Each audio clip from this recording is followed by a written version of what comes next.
श्याम जीवनी शरण जी नाम से। महाराज जी आपके चरणों में कोटि कोटि प्रणाम।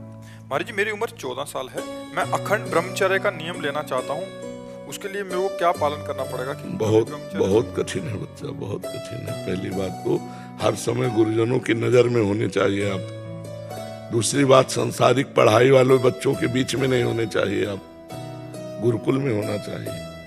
बिना गुरुकुल में, वो भी गुरु की नजर में, गुरुकुल में कुसंग न हो जाए। एकांत सेवन, ब्रह्मचर्य के पालन के लिए सात्विक आहार, असुविधा युक्त जीवन, गुरुजनों की कठोर आज्ञा में रहना, तब जाकर के कहीं। नहीं तो अभी तो बच्चा हो, अभी से थोड़े दिनों में ऐसे जैसे घुन लग जाता है ना लकड़ी में, अंदर खोखला कर देता है, ऐसे वासना दुर्वासना मम सदा परिकर्षयन्ति, वो पूर्व जन्म की संस्कार, पूर्व जन्म की कामनाएं आपको गिराना शुरू कर देंगी। ये कहते हैं महाराज जी कि हमको यहीं छोड़ दो, और ये बहुत मतलब राधा नाम भी जितना करवाते करते हो, दूसरा पूरी चतुरासी रोज पढ़ते हैं जी। लेकिन अब इनको अकेले कैसे कर? नहीं, इसमें ये समझने की बात है कि घर में या परिवार में या स्कूल में अखंड ब्रह्मचर्य का माहौल नहीं मिलेगा, और बिना माहौल के हम अखंड ब्रह्मचर्य, अब ये मोबाइल रखें, नए लड़कों से बात करें तो अखंड ब्रह्मचारी, अखंड शब्द बहुत भयावह है, उनकी सोच है। तो हमें लगता है कि ब्रह्मचर्य शब्द रखो, अखंड शब्द छोड़ दो, अखंड भगवान के ऊपर छोड़ दो कि आप जैसे रखो। हम तो चाहते हैं अखंड, लेकिन अखंड भगवान को समर्पित कर दो, और ब्रह्मचर्य में रहो जब तक ब्याह ना हो। ब्रह्मचारी रहो, भगवान की इच्छा होगी तो गृहस्थ में ले जाएंगे, भगवान की इच्छा होगी विरक्त में ले जाएंगे।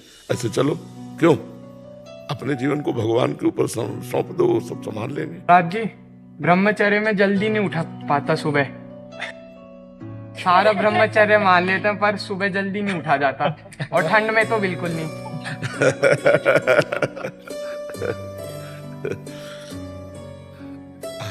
एक लोटा ठंडा पानी रख लिया कर।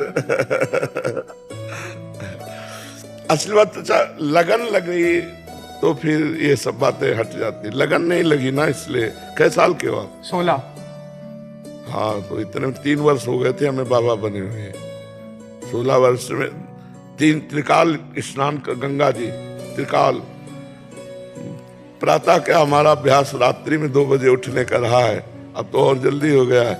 उस समय जैसे गंगा किनारे टार्च नहीं है, बिजली नहीं है, तो 2 बजे रात्रि के उठना और थोड़ी देर भजन में बैठ के फिर गंगा के किनारे जाना, स्नान आदि करना। और गंगा स्नान इस समय एक डुबकी लगाओ तो पता लगेगा सर है कि नहीं। इतना ठंडा पानी है। जी आपको लगता नहीं कि अभी थोड़ा सा और सो जाऊं जैसे ही सो?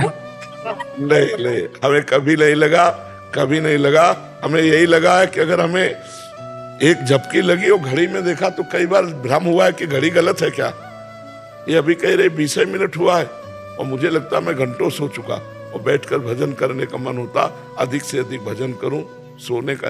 ये कभी जिंदगी में नहीं आया कि आप आराम से, ऐसा कभी जिंदगी में आज भी नहीं। बच्चा बीमार शरीर है, 8 बजे लोग सुलाते हैं, 11 बजे उठ के बैठ जाते हैं, और 11 बजे से दिनचर्या चल रही हो, 11 बजे तक चलेगी।